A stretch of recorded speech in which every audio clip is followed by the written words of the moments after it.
People say that money changes a person, but isn't it actually revealing their true nature? Looking at Mark in front of me, I couldn't help but think so. With this much, I can quit my job and buy a house. Oh. Maybe I should take Mom and Dad on that trip they've always wanted to go on. Even though it's the money I inherited from my father, Mark started to count his chickens as if it was his own. And in his plans, even my much disliked in-laws are included. This is what my father left for me. You have no right to dictate how I should spend this money. It was a cry from my heart. But Mark just snorted and laughed, waving his hand dismissively. All your money is now mine. If you go against me, we're gonna divorce, you know. That's classic Mark. He thinks if he says this, I'll just comply. He threatened me and then left the house. Things have changed now. It's not going to be the same anymore. I decided to start making some preparations while Mark was gone. My name is Lisa Harrison, 30 years old.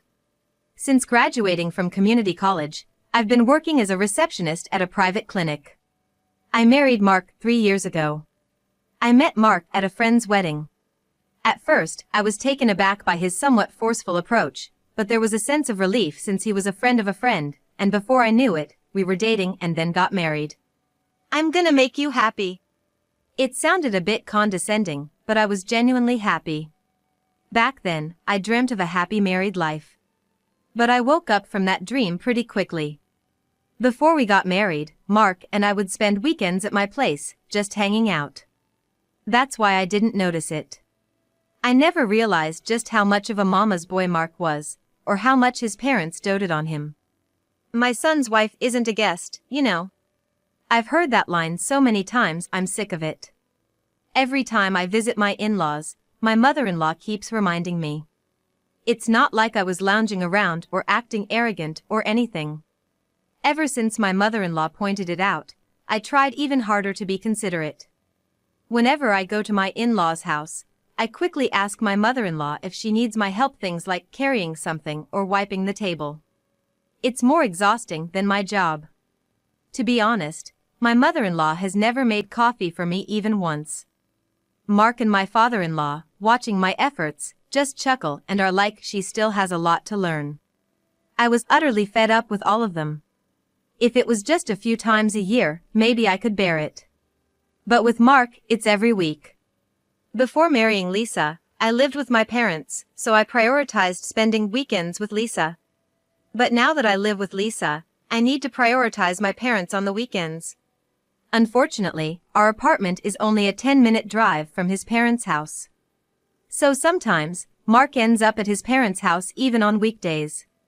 Moreover, the apartment we live in now was originally mine before we got married. We did get permission from the landlord, but it's quite cramped for two.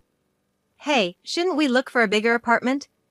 I suggested this shortly after we got married, but his response gave me chills. It'd cost money, and if we're gonna do that, why not just move in with my parents? Spending 365 days in that in-law's house. Just thinking about it made me feel sick. Absolutely not. Since then, I've never brought up the idea of moving to Mark. It seems Mark senses my discomfort around my mother-in-law, and he often gets mad at me for it.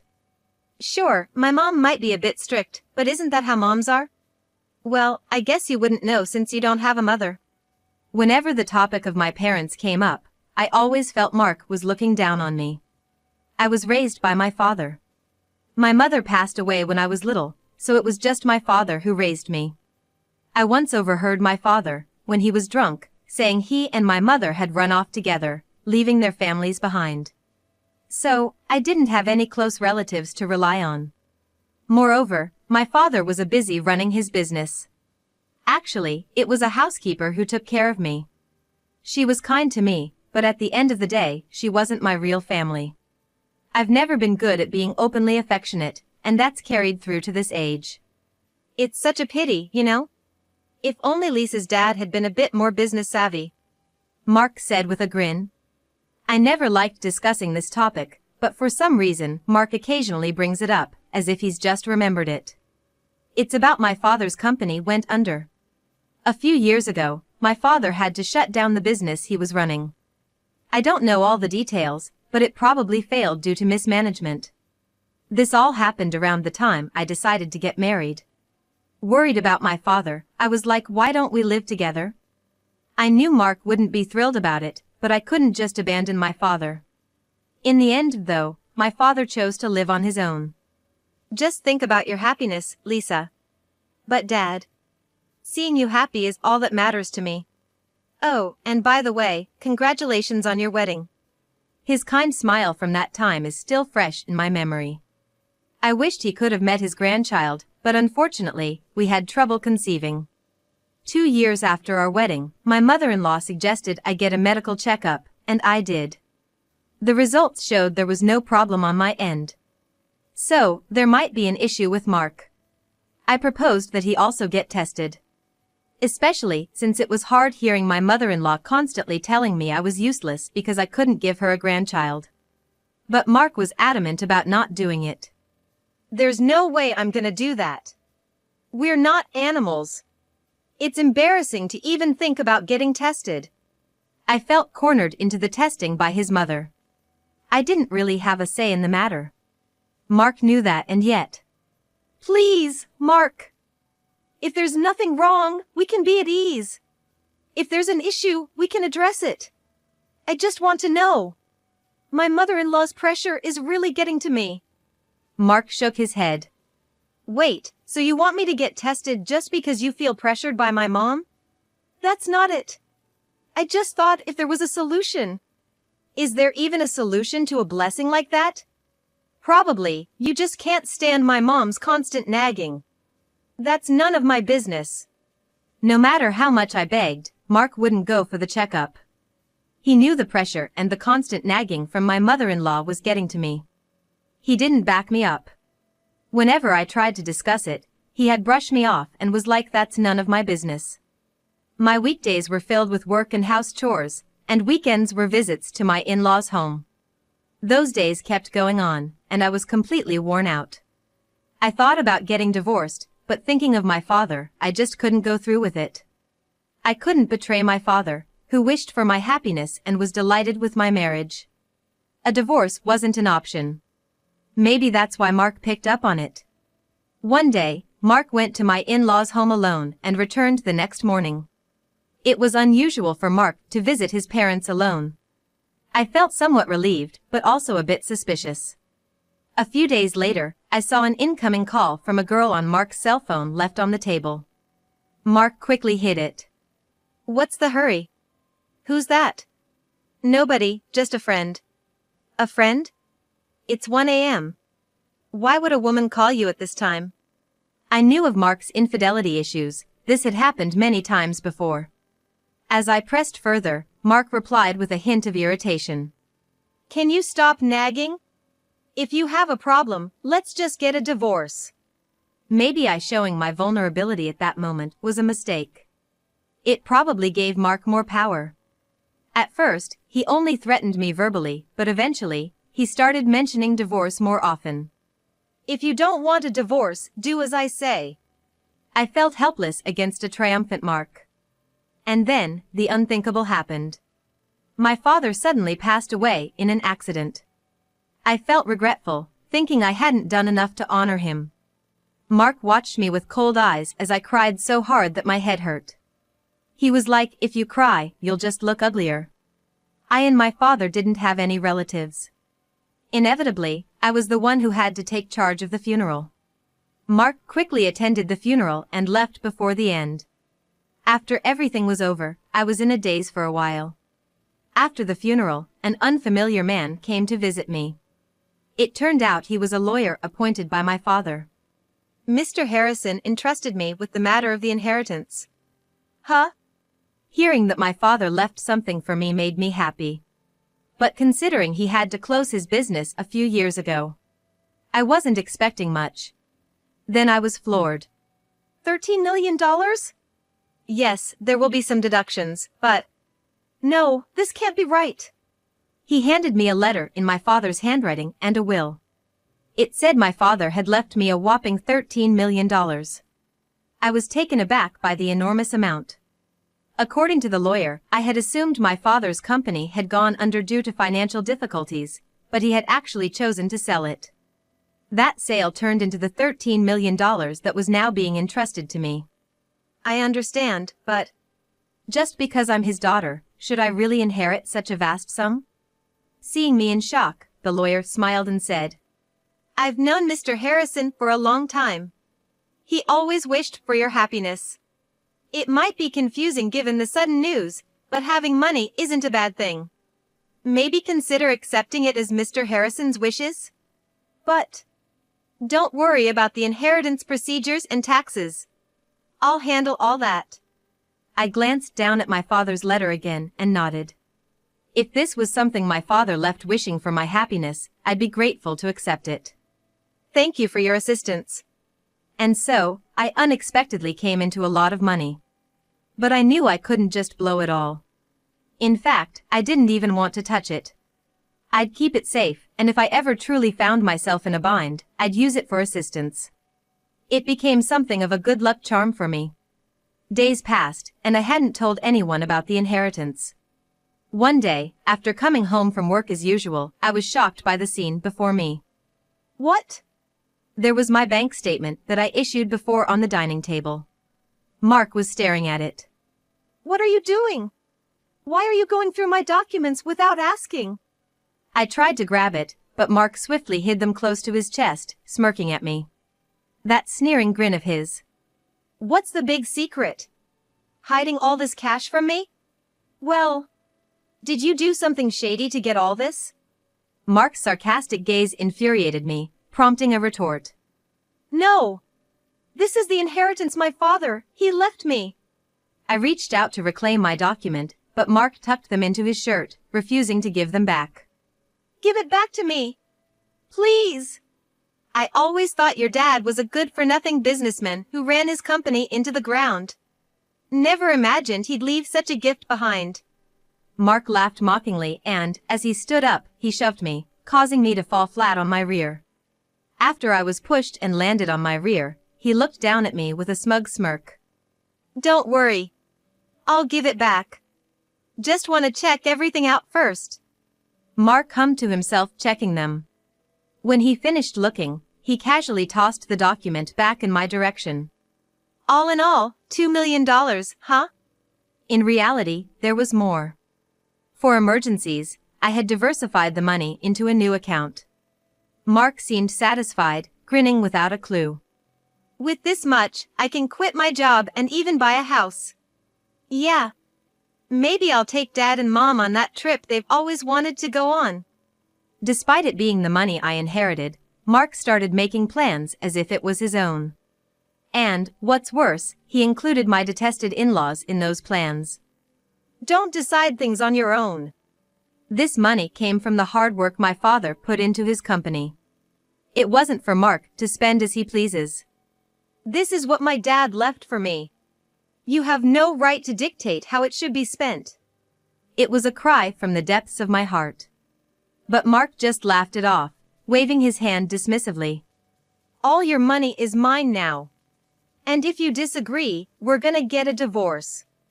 Emphasizing the word of divorce as if to threaten me, Mark left the house.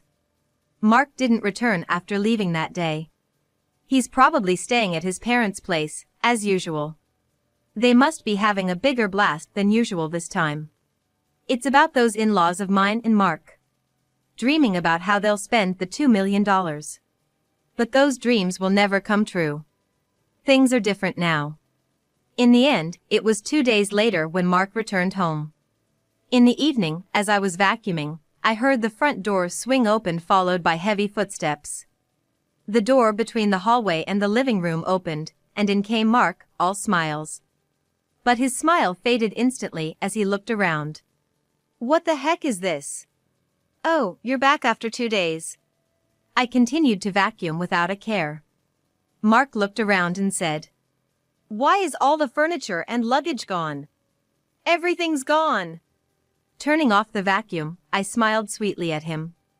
Well, I decided to cancel the lease at the end of the month. But don't worry. Your stuff's right over there. Please sort it out by the end of the month. I pointed to the luggage carelessly piled in the corner of the room. Mark stood there, mouth agape, in sheer surprise. Wait, what's going on? This makes no sense. It's simple. I'm terminating the lease here, so you'll need to move out by the end of the month. I've already moved my stuff out. Whatever's left of yours by the end of the month, I'll toss. But why? I don't get why you'd terminate the lease. Mark held his head in frustration. You don't need to understand. Just leave, okay? I ignored Mark and started to vacuum again. But then, my phone rang. I was interrupted again and answered the call. Lisa? It was my mother-in-law. She sounded unusually chipper over the phone. Yes, it's Lisa. I heard from Mark. Good for you. She kept rambling on without waiting for my response. He regretted marrying someone as unattractive and as cold as you, who can't even have kids. But this time, we're thankful. Thankful for what? Well, thanks to you, we can now go on that vacation and even get a new car, right? Oh, I'm so excited. It's good to have someone who has money and a kind son. I hated to break it to her, but I never promised such things.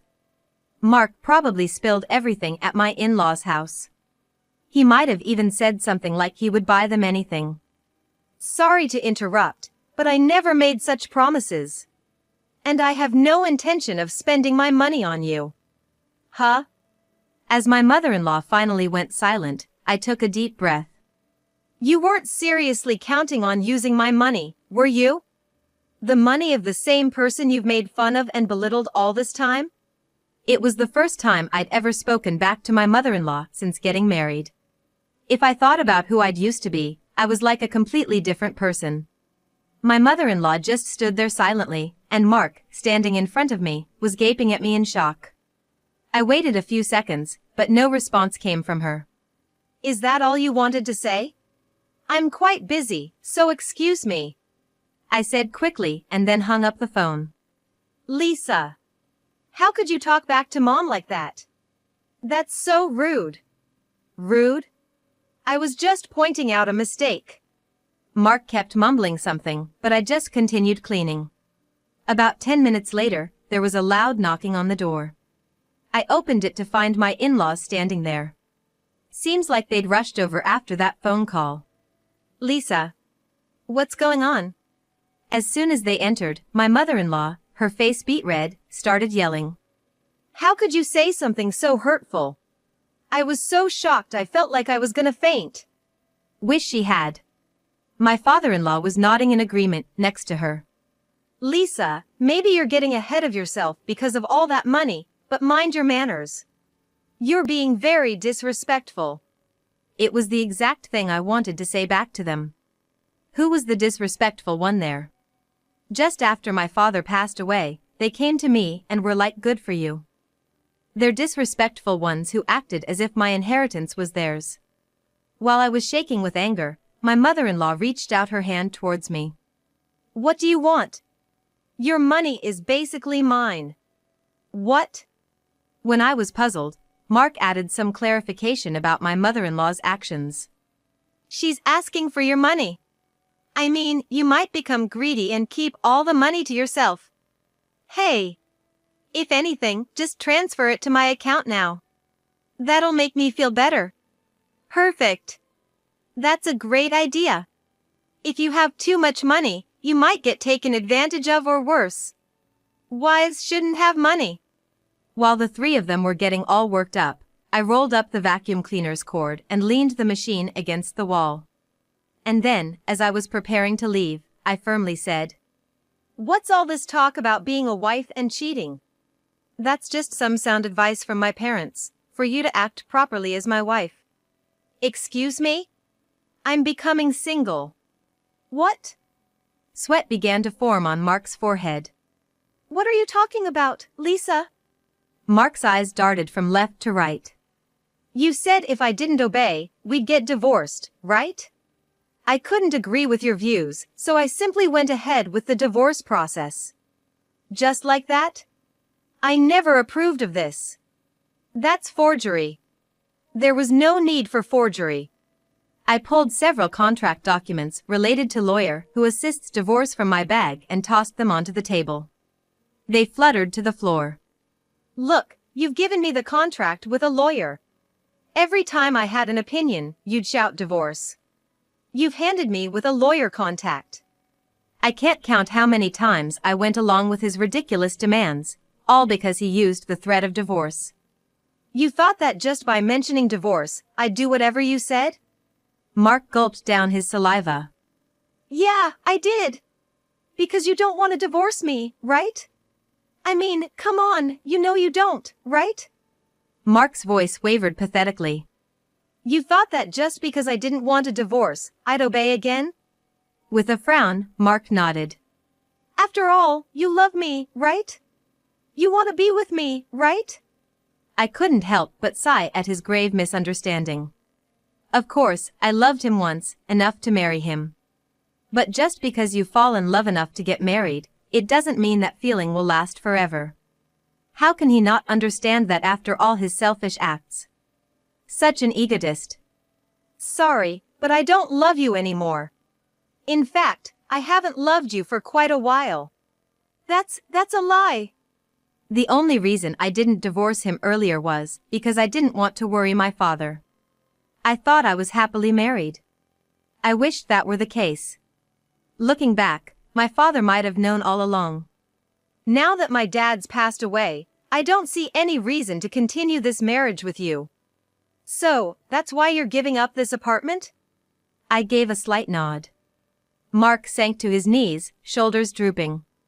My mother-in-law rushed over to Mark immediately. It's despicable to abandon your loving husband the moment you get some money. My father-in-law, still by Mark's side, glared at me. Absolutely. You've made sweet Mark look like this. As an apology, pay him damages, you gold digger. Damages? I'm not obligated to pay any.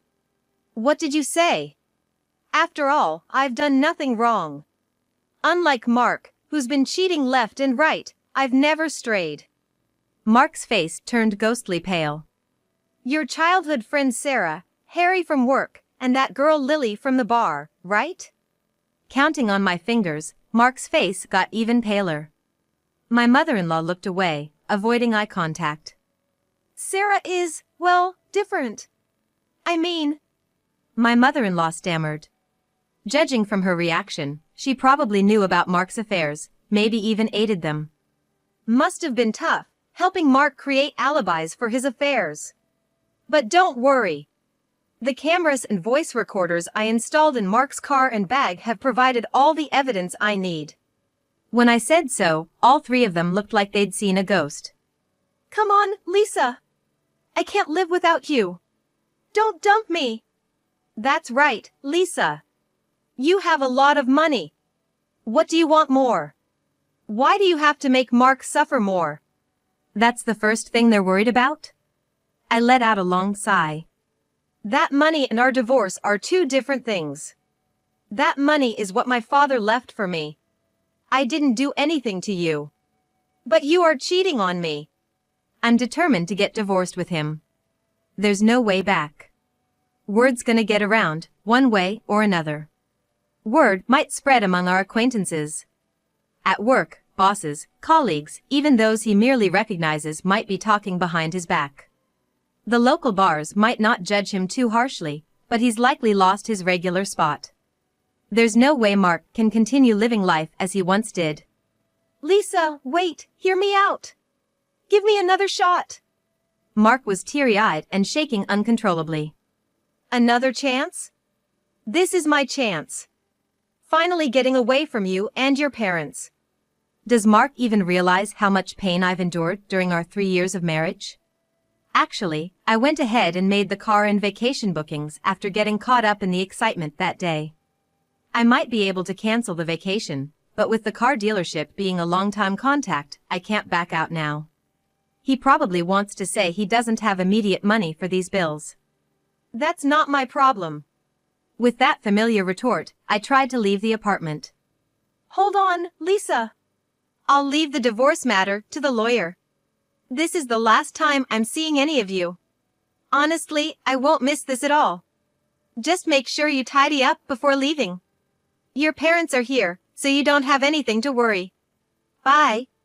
I waved briefly, closed the door quickly, and jumped into my car. Just as I pulled out of the driveway, I saw Mark chasing after me from the entrance, but I didn't care and sped up. Soon, he was out of sight. Later, according to my lawyer, my mother-in-law and father-in-law gave him a hard time. And yet, he's my lawyer, and they went on complaining to him. Just one little affair, she should have let it slide if she wanted a divorce. Exactly. It's such a trivial matter. Lisa should have laughed it off, she's so petty. When my lawyer was like it wasn't just one affair. There were 3 other women. And considering the duration, it can't be brushed aside. This is a particularly severe case, they finally shut up. The very fact that Mark, a grown man, brought his parents to the discussion was laughable. My lawyer was like, after this fiasco, I doubt he's gonna get remarried, with a wry smile. As expected, word of Mark's infidelities spread like wildfire, turning his life upside down. Unable to bear the judgmental gazes of those around him, he quit his job. Married friends started to avoid him, and without money, he stopped going out to bars. Mark has been cooped up at my ex-in-law's house ever since. On the other hand, I've relocated to a distant state. It was my father's hometown. Not because I was searching for my grandparents. I simply wanted to experience life in the place where my father was born and raised. It's a town that's neither too urban nor too rural, just right. Now, I'm working part-time at a local grocery store. I haven't touched any of my father's inheritance yet. There were times I was tempted to spend it, but I'd always think of Mark and his family and hold back. If I start spending that money recklessly, it's over. I don't know what the future holds, but for now, I'm content. When I meet my father someday, I genuinely want to be able to say I'm happy. From now on, I plan to live honestly.